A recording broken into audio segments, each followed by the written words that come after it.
Thoubal district police अमसुंग Thoubal municipal council के अपुनब टीम अमनंगसे डिस्ट्रिक्ट असी के मनुंग चना लैबा हाईवे मपाल अमदे फुटपाथ न चिंगबदा पोटचै पेशिंदुना थंबा अमदे पोटचै योनबगी मायोक्ता ड्राइव अमा चथखरे मरोइना थौबाल बाजार की अकोइबदा चथकिबा ड्राइव अदुदा दुकान फंबसिंग अमदे लंबी मपाल नकना लैबा मियामदा अवेयरनेस सु पीखे मखा ताना लंबीदा पोटचै पेसिंदना बासु मियामदा चेक्सिन वा थमखे हाईवे की नाकंदा कोई हेंजन पोचे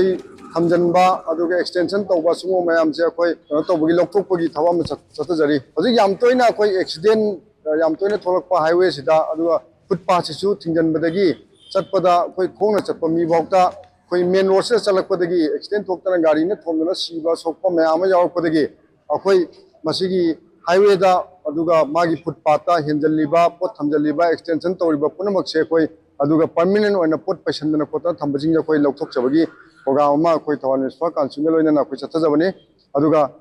मसी कोई मयामनसु कोई वरोबिगनो कोऑपरेशन पिबियो मयामगी फनबगी दमक्तनी कोई एक्सीडेंट थोकपा सोपना कोई सोकपा माइ मित खेतना अदुगी नाकंदा कनो तौर चटपदा अदुगी कनो तासंदना कोसन तौ मयामसे सु मयामसे कोई थिंगनबगी दमक कोई तौजबनी अदुना मयामनसु वरोबिदना मयामना कोऑपरेशन पिनबियो अदो कोई मखा ताना मसी हाईवे की नाकंदा साजलिबा खोचलिबा मयाम जिंजा कोई मसी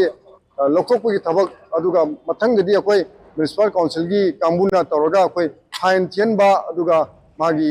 नेसेसरी कोई लीगल एक्शन जिंग लोकल खुसु मखा चतजगिनी अदुना मयाम पुनम कोई